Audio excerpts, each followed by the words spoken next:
June 2002, Memphis, Tennessee. For nearly a decade, the boxing world wondered what would happen if Mike Tyson and Lennox Lewis met in a ring. It wasn't just a fight for the WBC and IBF belts. It was the resolution of a rivalry that had begun in the 80s, when both were young prospects sparring under the watchful eye of Cus D'Amato. Tyson arrived as the baddest man on the planet, but with an aura fractured by years, prison, and traumatic defeats. Lewis, on the other hand, was the cerebral monarch, a technical giant who had cleared out the division and sought the final seal for his legacy, defeating the Beast. What happened at the Memphis Pyramid was not just a fight. It was proof that time is the only opponent no one can beat. In this fight, 2 world titles were at stake, along with 2 completely different personalities. On one side, Tyson with an explosive and aggressive persona. On the other, Lewis being remarkably calm and calculating. We invite you to subscribe if you haven't already and enjoy one of the best fights from what critics call the greatest era of boxing. The Prelude, a war of nerves and a bite. The road to the ring was a spectacle of chaos. At the January press conference, tension exploded into a massive brawl where Tyson ended up biting Lewis's leg. The hostility was real. Mike launched epic rants promising to eat the children of Lennox and declaring his defense was impenetrable. But behind the scenes, the camps told different stories. Lewis, under the tutelage of Emanuel Stewart, trained with the precision of a scientist, focusing on his jab and his reach. Tyson, although physically strong, no longer had the discipline of old. The fear Mike used to instill in his opponents no longer worked on the Brit. Lewis knew the 2002 Tyson was only dangerous during the first 3 rounds. After that, he would be his prey. But that's all theory. In practice, everything can change, and it's easy to say, survive the first 3 rounds against Mike Tyson, but it's quite another thing to actually do it. The beginning.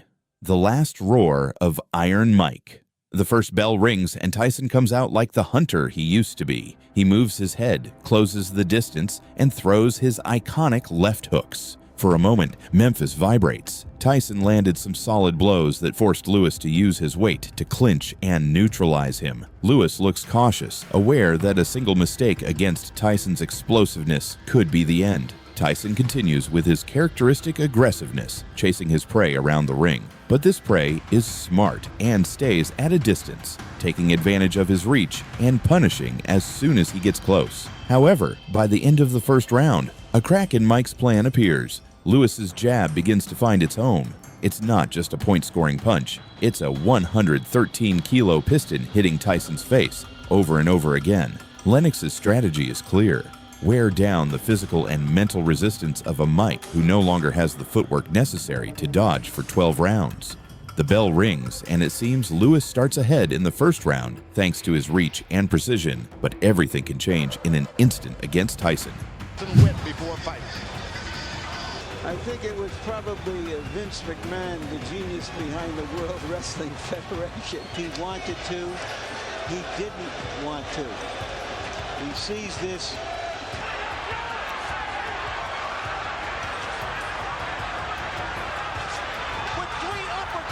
It was one initial uppercut that changed everything right now. Lewis unlocked the counter, and Tyson unveils the quick left hook. It's what we expected. Easy with an uppercut. There was no missing. No doubt about it. The man in between Lewis and Tyson and Cotton handpicked to make sure he could handle the masses inside the ring.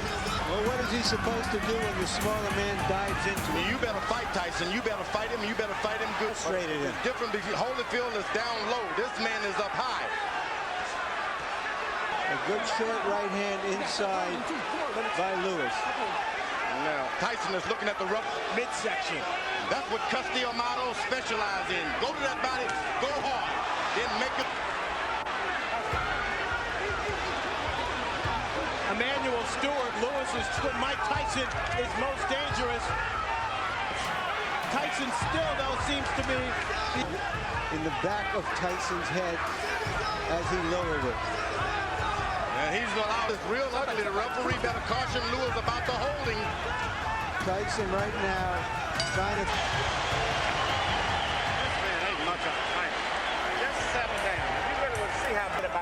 and tying him up. Okay? Just take your time. Don't let him fight the fight that he's trying to make. Just slow down. Maybe two. If you can get two in, that's fine, okay? But don't let this guy try to tire you out, okay? Okay? Just relax yourself, baby. That was a good round. You won the first round, okay? I didn't uppercut, okay? Be fast, baby. Be fast. Tyson is paying. Be very important throughout the fight. Lewis landed, throwing twice. And now Eddie Cotton warns Lewis. That's going to be hard for him to stop. Come on. He's not doing it out of desperation. He's doing it out of instruction. Lewis with a...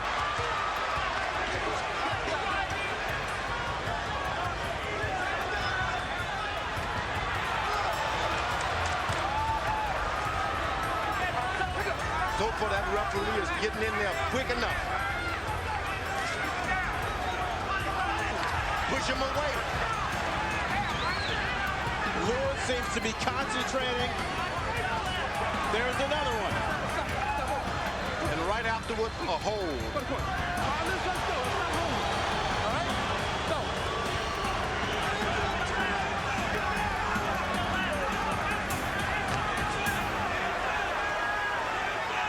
Easily get inside bigger guys.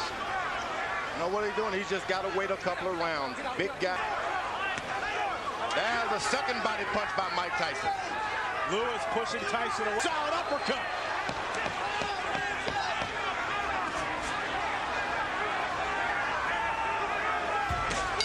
But it's Lewis.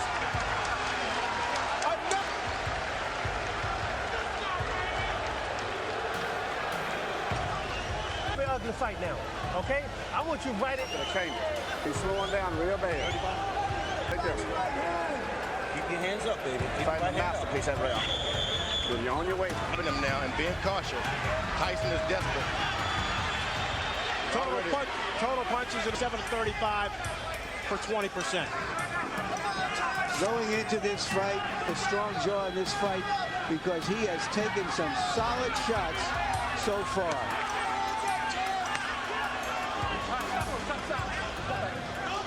Tyson's got to start. That's a good body shot by Mike Tyson. Ronnie Shields told Tyson to make it an ugly fight. Is that because he thinks that... When we met with Shields, he told us use his jab a lot more. And you see Lewis is putting his head on her.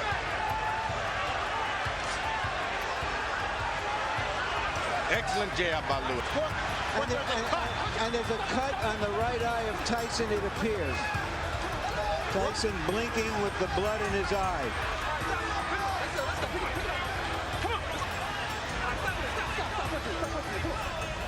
The referee better get in there. You can't instruct him. You got Dr. Ira Trocky and... Mike, look, listen to me. Now look, you let this guy have his way on the outside. You understand? Don't let this Mr. Uppercut go to the body with this man, okay? Use your feet. He can't deal with nothing coming to him. It's averaging 25 jabs per round.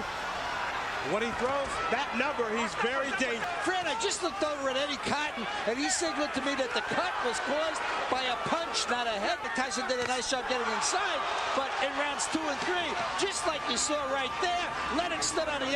But he is always dangerous. Lewis following the Holyfield. stops everything. Folds his chin up. Now there's blood apparently coming.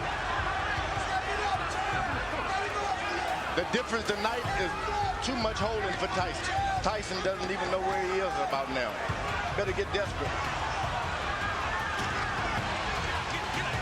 That as soon as he got hit, he would revert to his down. You know, Tyson is picking up the energy from this crowd. They're pulling for him, and sometimes when you're beaten, that's enough to bring you. He is a dangerous puncher. Lewis leads on Tyson, connects with a right hand. Looked like a clear knockdown. And Eddie Cotton now. Get this motherfucker out of here, man. You can fuck around and get caught with some crazy shit. Step it up, the man. Just give me a deep breath, champ. Okay? You can give me another round like that. Stay alive! Leaning on his back. He hit him with a good right hand, but what's all the leaning and that's the referee did a good job. So far, Lennox. Tyson 5 of 27. Tyson is just hoping for one good shot. Jab stopped anything. Stop push. Come on, let's go. Get up.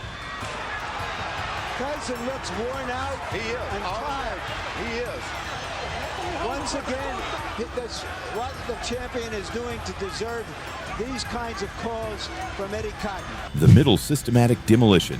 The second round is more of the same. Tyson comes out like a beast chasing Lewis around the ring, while Lewis uses small hops to stay out of Iron Mike's reach and wear him down with his jab. Tyson's gaze is completely frustrated. The second and third rounds end without precedent. Mike must change strategy if he wants to stop being a walking heavy bag for Lewis. From the fourth round on, the fight stops being competitive and becomes a lesson in long-distance boxing. Lewis uses his 6 feet 5 inches stature to keep Tyson at the end of his glove. Every time Mike tries to get inside, he is met by a right uppercut or a jab that opens cuts over both eyes. Objective criticism is painful. Tyson becomes predictable. His attacks are linear and lack the lateral speed that made him invincible in the 80s. Lewis, for his part, dominates the rhythm. He uses his weight to lean on Tyson in the clinches, suffocating the American and draining what little stamina he has left. Tyson's face, once a symbol of terror, is now a mask of frustration and blood. His corner is restless, and as soon as the round ends, his trainer screams instructions that are likely too late for this fight, although Tyson's eyes are those of someone who would bet everything to knock Lewis down. The climax, the 8th round, and the end of an era. We reach the 8th round. Tyson is visibly exhausted, eyes nearly closed from the swelling. Lewis knows the moment has come. Midway through the round, a left uppercut sends Tyson to the canvas for the first time. Mike gets up, but he is a defeated man walking on pure instinct. Seconds later, Lewis connects the final blow, a cross right hand that lands flush on Tyson's chin. Mike falls heavily onto the canvas. While the referee counts, Tyson tries to wipe blood from his face, but his body no longer responds. The Iron Man has been knocked down for the last time in the elite. The count reaches 10. Lennox Lewis remains the undisputed king, while Tyson's reign of terror reaches its definitive sunset. Anymore. The referee, no matter how many times he pushes him away, he just doesn't have the power. Inside the ring. On Tyson. Get out. Come on, get out. No fight to Lewis, hasn't backed away at all. Keeps that up, that fight is gone. Lewis sizing up Tyson. This now. One fastball after another. If Tyson as the Tyson of 10 and 12 years ago are thinking now. They tune in for a fight and they're getting one. This guy's not quitting. People can do that, you understand? Now look, I'm not going to sit out there and just let you do this. No, let your hands go. Let's hug it up to him. I want your hands to move. You call it batting practice. That's what it is. And this is the time, maybe you're... I have an old warrior that's taking a... Practice numbers that Barry Bonds will be impressed with. 31 of 46, throwing only 17. Tyson told his corner he'd had enough. Just taking punishment, maybe looking and hoping to bait Lewis. Not just going to let your brains get beaten out doing nothing. Mike Tyson stopped his foot. Good right hand by Mike Tyson. If you... And I mean, he's aiming to come back on that right. Past the 7th round. Lennox Lewis, triple Mike Tyson. Thinking that Tyson's knee touched the canvas. Lewis unloaded. Lennox Lewis trying to finish off Mike Tyson. Tyson highly motivated to come into this fight, hoping. Hand from Lewis, and Tyson goes down for the 3rd time in his. Lennox Lewis cements his legacy as one of the best heavyweights. He is no doubt the best heavyweight of all time. What he's done, doubt about it, he did everything. He controlled it from the beginning. He was patient. At fighters like Tyson, from Dempsey to Marciano to Frazier, at the age of 30. This type of fighter has to put so much effort. Joe Louis and Muhammad Ali. Even Lennox Lewis. And Lennox Lewis and Larry conditioning to fight that fight. And we just saw down. The knees make this a more even fight than it was. But Lennox Lewis on the chin. But that was just the coup de grace. Fight. This guy there's no way I could ever be. He's just too big and too strong. And Final analysis.